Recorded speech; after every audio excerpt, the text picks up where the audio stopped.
अस्सलाम वालेकुम। मुझे उम्मीद है आप सब ठीक होंगे।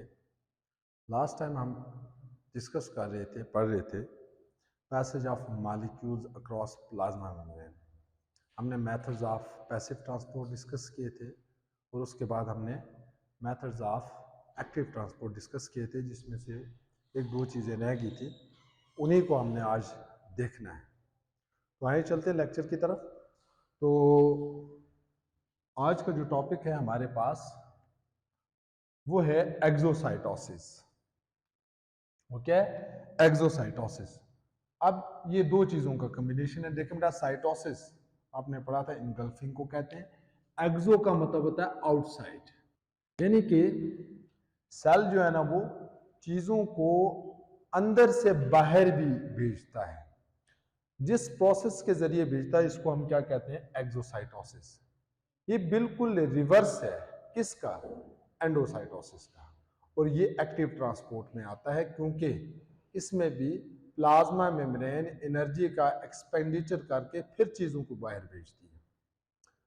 देखो बच्चे, इसको कैसे डिफाइन करेंगे? Process through which material is exported out of cell. Export का मतलब है किसी चीज को बाहर भेजना, कि वो प्रोसेस जिसके जरिए किसी भी मॉलिक्यूल किसी भी मटेरियल को सेल से बाहर भेजा जाता है। वो वेस्ट भी हो सकता है, वो यूजफुल प्रोडक्ट्स भी हो सकते हैं, जैसे सिक्रीशंस होती हैं, जैसे प्रोटीन्स को बाहर भेजा जाता है। तो इसका मैकेनिज्म क्या है? सबसे पहले वेजिकल बनता है। अब वेजिकल क्या होता है? लास्ट टाइम हमने कहा anything with in the membrane, उसको आप क्या कहेंगे? वेजिकल कहेंगे। तो अब देखिए बेटे, यहाँ पे डायग्राम को, ये हमारे पास वो मटेरियल है जिसको सेल से बाहर भेजा जाना है। तो सबसे पहले क्या बनेगा? इसका वेजिकल बनेगा। इससे मुराद क्या है कि इस मटेरियल को एक मेम्ब्रेन के अंदर पैक किया जाए। तो ये हमारे पास क्या बन गया? वेजिकल बन गया। तो वेजिकल फॉर्मेशन में क्या होगा? Material is packed inside membrane in the form of vesicle. ठीक है। अब दूसरा काम क्या होगा? ये वेजिकल अब मूव करेगा प्लाज्मा मेम्ब्रेन के पास, और यहां पे ये प्लाज्मा मेम्ब्रेन के साथ फ्यूज हो जाएगा। ठीक है। तो देखिए, fusion of vesicle with plasma membrane. Vesicle moves near plasma membrane and fuses with the plasma membrane. ये देखें, ये यहां पे क्या हो गया? फ्यूज हो गया। और यहां से मटेरियल को क्या कर दिया गया? रिलीज कर दिया गया। तो ये हमारे पास क्या आ गई? एक्सोसाइटोसिस आ गई, वो प्रोसेस जिसके जरिए सेल मटेरियल को अपने से बाहर भेजता है। फिर हमारे पास आती है फिल्ट्रेशन। देखिए, इसमें कोई एनर्जी का एक्सपेंडिचर नहीं होता। ठीक है। यहां पे चीजें मूव कर रही होती है किसी भी चीज के प्रेशर की वजह से, जैसे ब्लड प्रेशर की वजह से। जब प्रेशर से मूव कर रहा होता है तो बहुत सारी चीजें जो छोटी होती हैं वो मूव कर जाती हैं ब्लड के साथ, या पानी के प्रेशर की वजह से चीजें मूव करती है।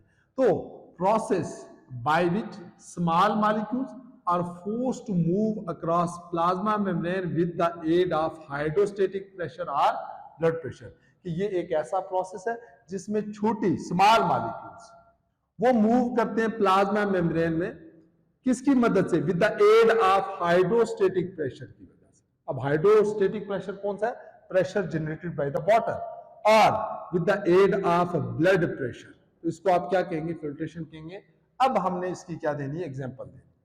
जैसे देखिए बच्चे, हम कहते हैं कि किडनी की जो बेसिक स्ट्रक्चरल और फंक्शनल यूनिट है वो नेफ्रॉन है, यानी यूरिन फॉर्मेशन किसका काम है? नेफ्रॉन का। अब देखिए बच्चे, यहां पे क्या होता है? एफरेंट आर्टरी के जरिए ब्लड आता है। ये फॉर एग्जांपल हमारे पास क्या है? एफरेंट आर्टरी है। ये जो है ना वो अनक्लीन ब्लड आ रहा है, और ये आगे डिवाइड होती है आर्टरियोल्स में। आर्टरियोल्स फिर जो है ना वो कैपिलरीज में डिवाइड होते हैं। तो यहां पे एक बाल बन जाता है, किसका? कैपिलरीज का। इसको आप क्या कहते हैं बेटा? ग्लोमेरुलस कहते हैं, बाल ऑफ कैपिलरीज। इसको आप ग्लोमेरुलस कहते हैं। अब देखिए बच्चे, इसको यहां से फोल्ड क्यों किया गया? ये बाल क्यों बनाया गया? ताकि जो है ना वो प्रेशर ज्यादा हो सके यहां पे। ठीक है। जैसे आप देखें, तौलिया निचोड़ते हैं, ठीक है, वो ऐसा क्यों करते हैं, आप तौलिया निचोड़ते हैं, उसकी वजह से प्रेशर जनरेट होता है जिसकी वजह से पानी बाहर निकलता है। अब जब यहां से ब्लड मूव कर रहा होता है तो यहां से जो वाटर है वो किधर आ जाता है बेटा, यहां पे एक स्ट्रक्चर के अंदर आ जाता है, इसको आप क्या कहते हैं बेटा, बोमेंस कैप्सूल कहते हैं। ठीक है, यानी वो स्ट्रक्चर जिसने सराउंड किया हुआ ग्लोमेरुलस को, उसको आप क्या कहते हैं, बोमेंस कैप्सूल कहते हैं।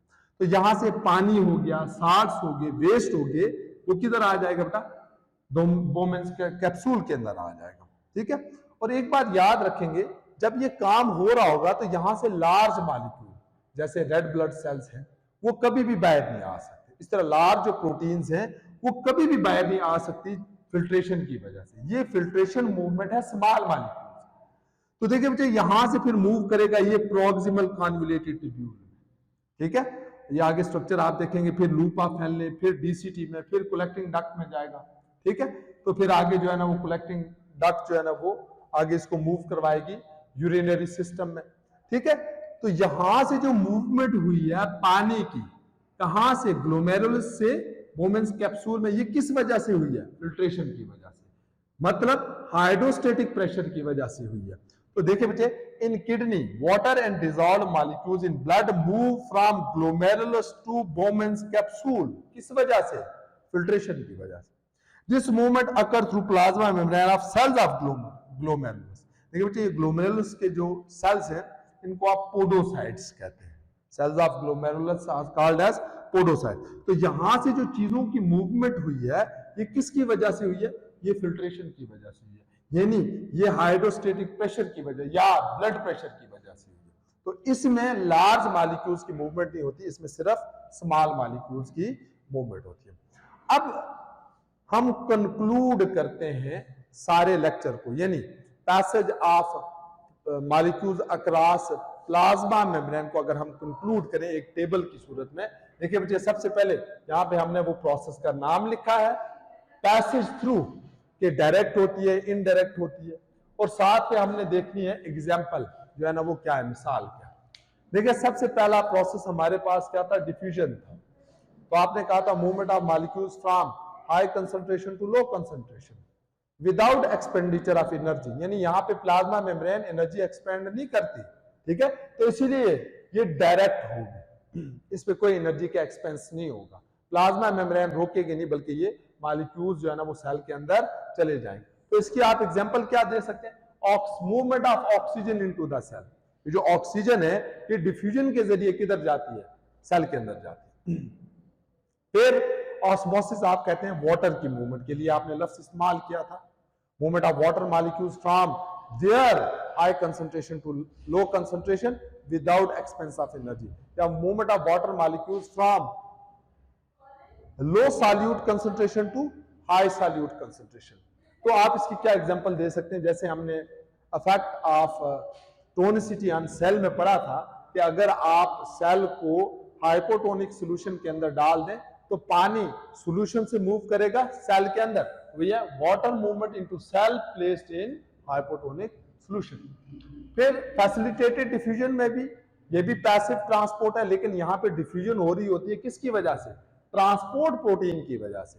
ट्रांसपोर्ट प्रोटीन जो है ना वो मटेरियल को प्लाज्मा मेम्ब्रेन से पास करवाती है from high concentration to low concentration, और इसकी एग्जांपल हमने पढ़ी थी, movement of glucose into the cell. फिर आगे आ जाते हैं एक्टिव ट्रांसपोर्ट के मेथड, जैसे उसमें हमारे पास फैगोसाइटोसिस आ गई। फैगोसाइटोसिस में जो है ना वो वेजिकल बनता है।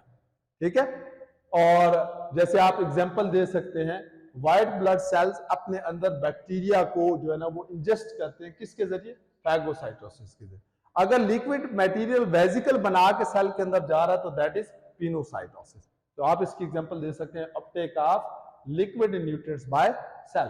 फिर रिसेप्टर मीडिएटेड एंडोसाइटोसिस में एक तो सेल की प्लाज्मा मेम्ब्रेन के ऊपर स्पेसिफिक किस्म की प्रोटीन्स लगी होती है जो रिसेप्टर का काम करती है, मॉलिक्यूल्स को रिकॉग्नाइज करती है, फिर वेजिकल बना के उसको सेल के अंदर लेके जाती है। इसको भी हमने डिटेल से देखा, पीछे आप लेक्चर देख सकते हैं। हमने कहा था Uptake of cholesterol bye liver cells. ठीक है, फिर हमने बात की एक्सोसाइटोसिस की, ये भी वेजिकल फॉर्मेशन की वजह से ये ट्रांसपोर्ट होती है। हमने देखा सेल मटेरियल को अपने से बाहर भेज देता है, किसके जरिए? वेजिकल बना के। तो आप इसकी एग्जांपल दे सकते हैं, म्यूकस सिक्रीशन, गोबलेट सेल्स का काम है म्यूकस को सिक्रीट करना, तो वेजिकल्स की सूरत में बाहर भेजा जाता है। फिर फिल्ट्रेशन, हमने कहा यहाँ प्रेशर की वजह से मूवमेंट होती है, वो प्रेशर ब्लड प्रेशर भी हो सकता है और हाइड्रोस्टेटिक यानी पानी के प्रेशर की वजह से। तो water and salts movement from glomerulus to Bowman's capsule, ये किसकी वजह से होती है?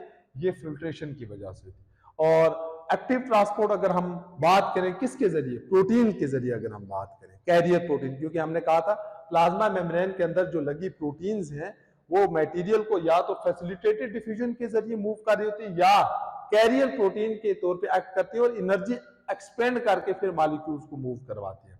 तो हमने पढ़ा था न्यूरॉन सेल में जब वो नॉन कंडक्टिंग स्टेट में होता है तो बाहर सोडियम आयन की कंसंट्रेशन को ज्यादा रखा जाता है और अंदर पोटेशियम आयन की कंसंट्रेशन को ज्यादा रखा होता है, यानी अंदर सोडियम कम है, बाहर पोटेशियम कम है। तो लो से हाई को, यानी अंदर से सोडियम को बाहर भेजा जाता है और बाहर से पोटेशियम को अंदर भेजा जाता है। तो इसके लिए जो प्रोटीन्स है वो एनर्जी का एक्सपेंस करती है, एनर्जी एक्सपेंड करती है। तो ये भी किसके अंदर आ गया? फिर एक्टिव ट्रांसपोर्ट के अंदर आ गया।